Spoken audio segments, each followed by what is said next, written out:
Welcome to Market Like a Hotshot, episode 14. James Feudo, what's 14. We just had our live episode last episode. week, which was incredible. I mean, did you imagine all the hotshots that would show up for that thing? They actually showed up for us, huh? I know. It was insane. We had over 30 people join us for the Market Like a Hotshot live, which was and incredible. Q&A. It was a Q&A. Yeah. And doesn't the room only supposed to fit 10? So it's not... we use that room's used for a lot of different things, and it's not uncommon for like 15 to 20 people to make it a little bit crowded with its normal setup. But we got it to work. That's what's important. Right? I know. I'm very happy that 30 people decided to take a shower before the event, so that way it didn't smell too bad there, right? Make everybody fit there, and then there were a lot of people who had planned on coming but couldn't because either someone in their family got sick or they got tied up from work. So I got no, you didn't talk about. How about the Metro West Boston crazy traffic? That might slow people down. Stuck on Route 9 or Route 30. Yeah. Or the Mass Pike exit.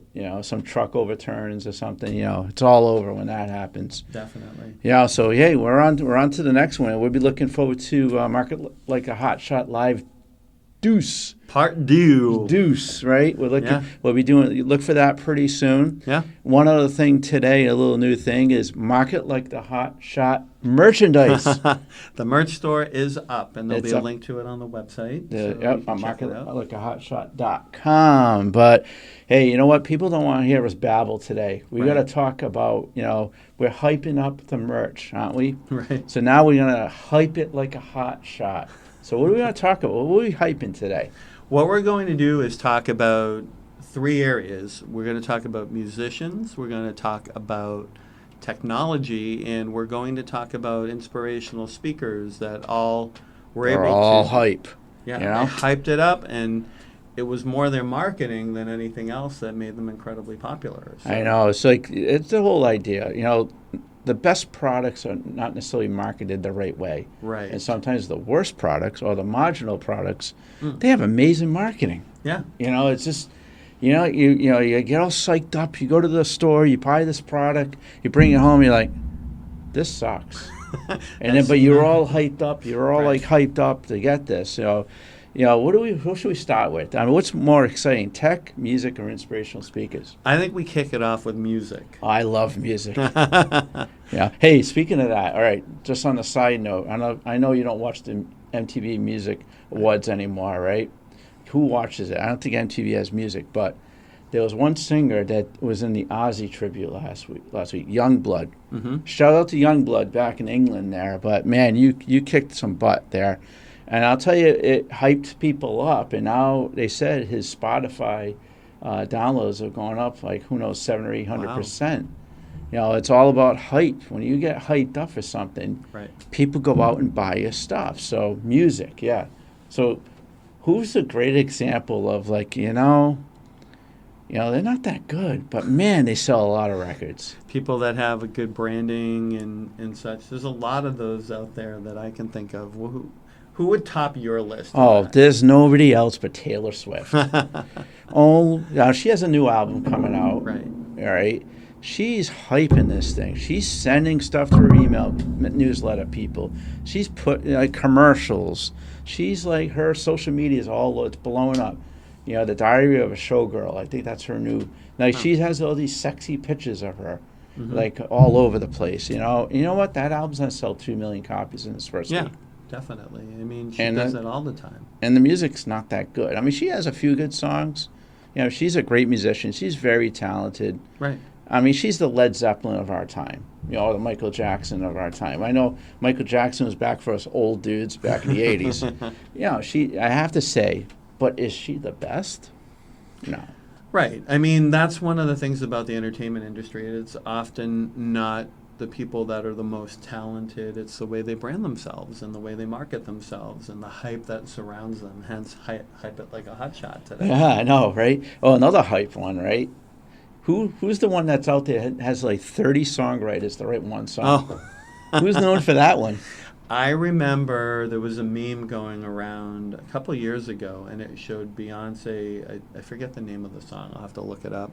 I think it was called Boys or something like that. Who knows? It was a single word title. Yeah. And it showed all the lyrics of it, and the lyrics were pretty much all the same. And this was on one side.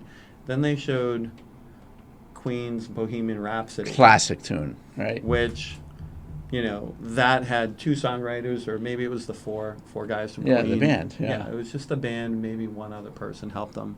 But it was interesting because you take a song like Bohemian Rhapsody, and I remember the first time I heard it, I was in high school, and it had been. You were in high. Wait, hold on. No, I wasn't in high school in the 70s. All right. I was gonna say you were in high school in 1975. I was going somewhere. It was on a classic rock statement at classic rock station at the time, but. I remember that, and I'm like, what in the world is this? And this was before Wayne's World. And then once Wayne's World came out, and, that blew up. And it was in there, that's another way that things get hyped. So, I mean, often it's like a combination of it being associated with something. Like Seal, for example, I always think of Kiss from a Rose, that a lot of people that don't necessarily like Seal as an artist, they love that song. They love that song because it reminds them of Batman, or there's scenes of a movie. There's artists all the time that they're associated with something. Yeah, and it's all, and a lot of time it's hype, right? So great marketing. It's a catchy song. Kiss from a Rose, great song. It's catchy. And we don't want to be negative and trash. I mean, let me tell you, Beyonce and Taylor Swift are way richer than we are. So they're successful and all that. But they know how to market themselves. But they know how, and that's the whole point. Yeah, that's the key. If you're an entrepreneur out there and you have a new product or service, I know everyone's really crazy about, I got to have the perfect product. Or I need to, as a musician, I need to write the perfect song. Mess up. Write a marginal song, but know how to market it, learn from it, and do better. So that's music. I mean, we can talk all day about music. There are some great musicians today. Like the big perception today, hey, the music wasn't as good as it was in the 80s. Right, we hear that a lot. Yeah, that all the time. But you know what it was is the wrong music is getting marketed today. We're getting blasted by the same 20 artists, and there's a band there's a shout out there, Carbon Leaf, right? Great band. Another one's called Goose. That's the name of a band. Great. They're like a Grateful Dead band, right? They're just starting to get big, but they don't have no marketing. They don't. They're grassroots. They played at the Newport Folk Festival this year, and they were the best band there. And that's what it is. It's a lot of that grassroots stuff, but they don't have that huge budget that a Taylor Swift or a Beyonce has. Right. I mean, and if you think about it, right, you and I went to that concert on the Green like a month ago, and the woman who was performing that was phenomenal. I mean, she sang some songs and sounded better than the original artist who made the song. The couple covers that they did, but she's an example of somebody that has an extremely large amount of talent. Yeah. That when marketed correctly, she could soar through the ranks with all of these people, I think. Yeah, so that's the whole point. So for the aspiring musicians out there, the tips that we have is get yourself a great agent. Yeah. Build your social media following, and just play gigs and get out there. Your music itself does not make you money. It ends up being your tours and your merch. Marked like a Hotshot merch, right? Yeah. That's what's gonna get you going. And there's a lot of, you'll be surprised. Some of these great musicians, you look at them on YouTube, and they have like 10, 15 million views of their videos. Right. But they're nowhere to be seen on like the Billboard charts. So what they're doing is they're marketing behind the scenes there. Sorry, that's music. How about tech? Tech. So we were talking about this, you and I, recently, about a lot of these malls, and there's one about 5 miles down the road from our office over here that used to have a window store, and right next to it was the Apple Store. The Apple Store. And I would walk by them all the time, and the window store, you'd have a couple of people playing the Xbox that were in there. Actually, the employees. Yeah. It's the employees playing the Xbox. I think that's what attracted a lot of people was the Xbox itself, being able to play some of these games for free. But the Apple Store, it was always busy, and I just couldn't understand it. I just don't get it. I would walk by and be like, I'm an Android guy. I'm not an Apple guy. I mean, I'm a former IT dude. And, Android is just, I think techies like Androids, non-techies like Apple. But Apple's a big example of marketing, right? You see the ads. They have the flashy stores. Yeah. You go on Boylston Street in Boston, right? What do you see? You don't see the Pru. You see the Apple store. They know how to really navigate. Now, was it the iPhone? I don't even know. 17? What's the Yeah. one that's out now, coming out? The new one, I mean, it looks incredible. And it's like, what, $2,000? So there you go. I mean, the emotional buy. Apple has knocked it out of the park Right. when it comes to the emotional buy because of their marketing. They get so hyped every time something comes out, and it's like a cult.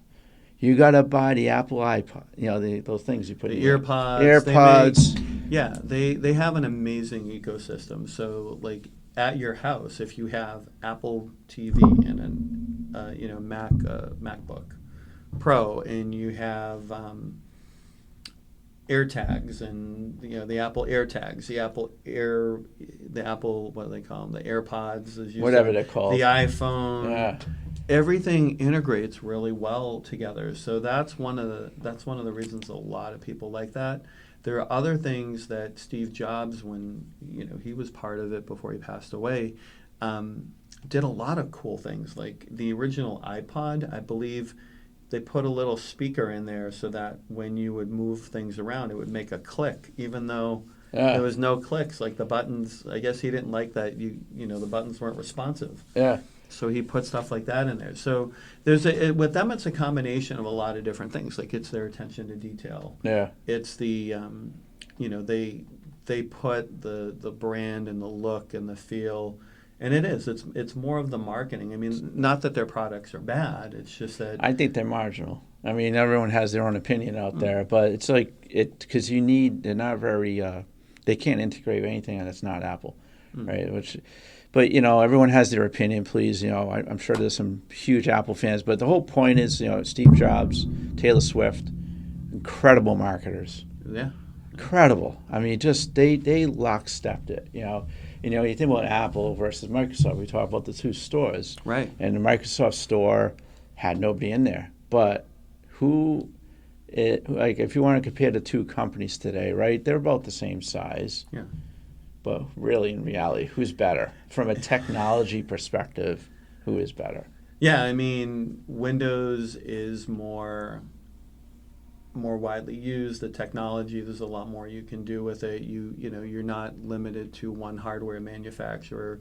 You can customize, you can plug and play and do a lot of that stuff. So if you want to customize something, then yeah, you're better off with Windows. But you know what? How many people are standing in line for the new version of Windows versus the new iPhone? Yeah, half the time we get the new version of Windows. Like Yeah, I got okay. an update. I'm like, Oh shoot! Now I have to update my laptop. Yeah, I got to do and this. I'm like, what's even in it? And like I read some articles saying there's all these big updates to Windows, and I'm like, oh cool, I'll have to go in. This time around, it actually had some. It had some cool new features, so it gave me a little preview of what was going on, which I thought was kind of cool. So, Hey, so while we're on the subject of Windows, right? Do you remember the Windows Phone? oh yeah, So I used to work. If everyone in the audience knows, I used to work at Nokia, and I was there. I got laid off, but right after I got laid off from there, they bought Microsoft's phone business. Oh, actually, Microsoft bought their phone business. And Apple basically put Nokia to shame when it came to smartphones too. So Apple kind of killed Nokia, but then Nokia said, "All right, I'm going to go buy Microsoft. Microsoft's going to buy my phone, my smartphone business," and that just went kaput really quick. I mean, I'd like to see if there's one in a museum somewhere. What do you think? I may actually have what they call an iPack, which is compact. Compaq had something that was. What the heck is a compact?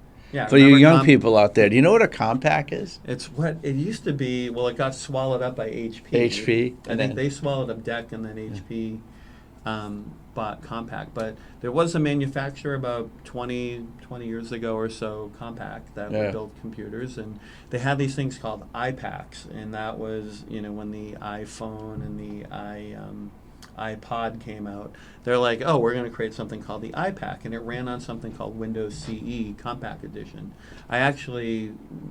One of my jobs, I actually wrote code for that device, which was very, writing code for Windows is super, super straightforward. Yeah. And it was a cool concept because you create something on your Windows and then you just use the toolkit to make it work on Windows CE, which then became Windows Phone, then went away. Yeah, and that was the end of that. But Yeah. I mean, the thing is, they've been around. Microsoft, both companies have been around. Yeah. It's just, Microsoft did not hype people up, and that's the difference there. They didn't hype it like a Hotshot. They didn't. But they own LinkedIn today. They're partnering with OpenAI. They pretty much own Copilot. They're doing the right things. Yeah, Microsoft knows how to brand, but Apple just does it better. They hype people. They hype it like a hot shot. Yeah. So tech is like that. One more thing, this is for the old people out there, the baby boomers, Gen Zs like us. Remember digital, right? So digital had the best. All right, this is really on date people here. Don't laugh. Microcomputers. Was it like VAX VMS? Oh, yep. Great. That was like a hard-nosed system. A lot of critical applications ran on a VAX VMS system, right? And then IBM came along, HP came along and crushed them. Yeah. Solaris, Sun Solaris, all those. The Spark stations. The Spark stations and all that. But again, that was a great example back in the ancient times of they didn't know how to hype their stuff. Right. But they were awesome, right? They don't know. So all right, so that's two. Man, music and tech, right? Talk about guitars and a laptop, right? Yeah. Now we're going out, sometimes the Boston Convention Center, the Heinz. Right. Or even the TD Garden. Sometimes you get those inspirational speakers. Yeah. And it's interesting because you and I have both done Toastmasters. Yep, and I remember that. It's funny because a lot of times I really annoyed somebody, and I'm kind of glad I did, at a Toastmasters meeting. When You I gave annoy a talk. people? Oh, I do all the time. Oh, jeez. All right. And it was funny because I said this while giving a speech at Toastmasters, and I'm like, just because you win a speaking contest at Toastmasters doesn't mean you're going to make money as a professional speaker. Yeah. And they're two separate skill sets. So like that, I think, is a classic example of it, that there are people that will go out there and they'll give a talk. I like to pick on Tony Robbins because I think he is the most famous. He's in his own category. Yeah, well, he's very tall too. Yeah, he's, what is he, like 6'6"? 6'10" or something. Who knows? But he hypes people up. You think about some of his speakers that, he's coming to town. You gotta buy these tickets. We're giving away. I love this one. Free ticket, but then if you join XYZ, it's $97. But for today, it's going to be $57. I mean, he get that emotional buy. Like, people are constantly emotional. They go and see Tony Robbins. Don't get me wrong. He's very, he has people walk across rocks. And yeah, he does the firewalk seminars and all of that. And he's, he made that industry. He is everybody, whether they'll admit it or not, wants to aspire to his level of influence as a speaker. I mean, he's gone a little bit of a different direction in recent years where, I like his old stuff. I do, I have Personal Power 2, which came out, believe, in the early 90s, and I found a copy somewhere. So, yeah. I've early 90s, wow. Yeah. Whew. So I've done the program. I found it in like the early 2000s and came across someone was getting rid of it, and I'm like, I'll gladly take it. And it's good stuff. It's a great program. I mean, I'm going through it again now. But it's interesting because his speaking style has changed because it's weird. He's got a new haircut, a new wife. Hey, maybe that's what did it. And, get a new wife and a new haircut. attitude, too, because it's kind of, the one in the old Tony Robbins would steer clear from profanity, all of that. So he's starting to swear now. And now he has to click that explicit content button when they upload his podcast. It's like a bad song back when we talk about music. It's funny, and I mean the thing is to me, I think it's him trying to connect with maybe a younger audience because that's how. Why, did young people swear more or something? Like he was probably catering. Tony was born in 1960, right? Yeah. So, and he was catering to people older than him. Yeah. And now he's catering to the new, people, the Gen Zs and those folks. And, it's a lot more common trying to talk differently and things like that. And I don't know, I'm not but the thing is to kind of circle back about Tony, hype. We're talking about hype. And there are thousands and thousands and thousands of inspirational speakers out there. And I've seen some people that they may have like 50 followers, but I got blown away by them. I go to a lot of like entrepreneurial events, here in the Boston area, Right. Venture Cafe, Startup Boston. I was at Startup Boston the other night, and I saw somebody there that was like, they weren't a big deal. They were Yeah. they had a startup, but man, they said some lockstep things Right. about, they were talking about cold calling. Yeah.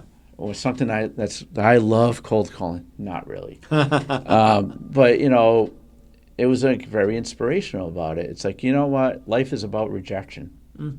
It is. You're going to get rejected. Laugh it off and True. move on. And here's a person that I looked them up on Instagram. They had like 400 followers, right? Not that much, right? Right. Tony Robbins has what, 40 million. Probably. And people pay a lot of money. But Yeah. sometimes you for the inspirational speakers out there, really, you're going to build stuff, but think about how you're marketing your stuff, because look at what Tony does. Mimic what he does. Exactly. Mimic what these successful people do. Going back to music, if you're a great guitar player, look what Taylor Swift is doing. Mimic her. And then we talk about tech. What's Apple doing? Mimic them. Those are the three we're talking about the most today, right? So, and then what was the other thing about inspirational speakers? Oh, like knowing their background, right? That's always Before they were a interesting. speaker. What were they doing before they were a speaker? Were they collecting garbage? What were they doing? It's funny when you have people like that, and I know I don't want to digress too much on this because you and I talk about this quite a bit with business coaches that are, Oh, yeah. they're like, oh, I'm a business coach and I help people make a ton of money. I'm like, oh, cool. What kind of businesses have you started? Well, I started my coaching business. I got the certificate. Yeah, I got a coaching certificate. And the same thing with speakers. A lot of times what they'll do is they'll go out there and they're passionate about a topic, and that's half the battle. To be Yeah, honest you with got to have that confidence. Being excited about that topic and being knowledgeable in it is good. The challenge that you run into is that if you're promising results, you better be able to deliver them. And that's where a lot of them come up short. So, Yeah. they'll talk, they'll get in front of it, they'll talk their way into like a conference like the one. I know we were there on different days, but Startup Boston I thought was amazing. So shout out to Startup Boston. Stephanie Rulick, if you see this, say hi. She started Startup Boston. Yeah, Great it person. was incredible. And like you said, I was impressed with all the speakers I saw on Monday, and one of them in particular. They interviewed me there too. I got interviewed. Oh, that's right. Yeah, I saw you'll it. see it on the Startup Boston website follow up Nice. too. It was really cool. That's really cool. But what's nice about it is that, to your point, there were a lot of speakers there that, they don't have a huge following, but they're amazing. Their content's amazing. They just lack that hype, and that They don't hype have is that the hype. final step. If they had that, they'd be, they'd have the millions of followers. Yeah, it's kind of like vanilla versus pistachio, right? Something funky like a rum raisin or a Yeah. chunky monkey. Yeah, like Yeah. your old stomping grounds Newport Creamery. They had crazy vanilla, Yeah. so it was like this blue and red and yellow swirled ice cream that you get all excited Frozen to try it out, pudding. and then you test it, and it's I like am devastated about Newport Creamery because I used to work at Newport Creamery for you folks down in Cranston, Rhode Island. Remember Garden City? It's closing next year. wow. And I did 4 years there back in the 80s, and they gave me a scholarship towards Northeastern. Sweet. Yeah, so but they had the good hype going. It was them versus Friendly's back in the day. Yeah. And they're still around, Friendly's isn't. So what do you think about that, right? Right. I mean, there was a Newport Creamery out in Westboro. Oh, really? Yeah, That's down- right. Yeah, Route There 9. was one out this way, and they're normally the ones I've been to are in Newport. Ironically. Ironically, but Yeah. you're right. And Friendly's had a lot going for it too, and then those restaurants, and that's probably a good topic for another episode. Yeah, is but I want having to say these things. one thing about hype, right? What's the one, and then we'll come in for a landing Yeah. here. What's the most hyped ice cream company? Ben and Jerry's. And it sucks. It's the worst ice cream ever. It's It's not good. Yeah. Yeah, and we'll leave it at that. That's our bonus one today. Music, tech, inspirational speaking, ice cream. Don't believe the hype. If the more they spend on marketing, the worse they are, right? Right. But they're great at marketing, ironically. They are. And They are very good. They have cool flavors, the Cherry Garcia and Yeah. stuff like that. And which I happen to like. I love Cherry Garcia. Yeah. But I recently got some, was it Gifford's toasted vanilla, toasted coconut. Mm. It was amazing. I liked Yeah, it. see those little farms. I'll tell And you, it's that's like what it half is. the cost of you get Yeah. for less money than a Ben and Jerry's. You can get a whole like half gallon for Yeah. like the little containers. So yeah, let's come in for we're landing a plane. Let's summarize things here. So Hotshot Tactics. This is for the inspiring speakers, the new technologists, that musician that's going to be playing tonight down in Newport or in Boston or in Worcester or Providence. You're playing guitar in front of people. What's some of the tips that you would give them? The first thing, as both of us being guitarists, this is a cool thing, is that you don't want to just be like everybody else when you play guitar. You want to do wild things. Eddie Van Halen did did a lot of crazy things. Pound Cake, where he had the drill, on there, and then it was Jimmy Page with Kashmir, where he was using the violin bows, and then Whitesnake did it with I think it was Still of the Night. There's always like interesting things that people can do. But the whole idea with marketing, though, so like to market yourself, like what would be for the aspiring musician to increase their hype? Like being different. I love being different. Right. That's number one, right? Because you're like the green person with all the red people, right? You're different, right? Is it also mimicking the successful people, the ones that know, picking role models and following? So what do they do? Picking apart in what we call in the technology industry of not deconstruction, but I'm drawing a blank on that name. You de-architect it. De-architect. Yeah. That's a big word. Yeah. That is a big ass word. Sorry, I swore. I'll have to click the button on Spotify. I'll have to click the button. And then, technology too. Being in Boston, one of the most innovative cities in the world, I meet founders all the time. Right. And they got some great products. I mean, it blows my mind going to Venture Cafe and meeting some of these founders there. But, how do they hype? How do they bring up the hype? Again, being different, doing something different. It's almost like music, right? Oh. And also mimicking the successful people. Who's like driving you crazy with all this marketing crap? Be like them. I know it's annoying, but be like them with your product or service, right? Right. And be different. And then, of course, inspirational speakers. Yeah. Same thing. Have a good message, have a strong message, get the crowd excited. That's really the key. People will remember how they felt more than they remember what you've actually said. So yeah, exactly. If you've ever seen a Tony Robbins event, I mean, the crowds are wild. They're so you want to dancing around and all of that stuff. They leave that, they get a better feeling than someone that's telling you, hey, if you do these 4 things, it's going to change your life, but they're not an exciting speaker. No, they're not. They're not dynamic. So, this is a little tip for a speaker. When you walk in a room and people are standing up and clapping, you're doing well. All right, so remember that. And then let's close this out. We'll go get some ice cream. Not at Ben & Jerry's. So this is Market Like a Hot Shot, episode 14. Subscribe to us. Follow us. Buy a T-shirt, marketlikeahotshot.com, or on YouTube, Spotify, iHeartRadio, Amazon, Apple. Everywhere. Everywhere. We're everywhere. So have a great day. We'll see you all soon. This is James and Jeff. Have a good day. Take care.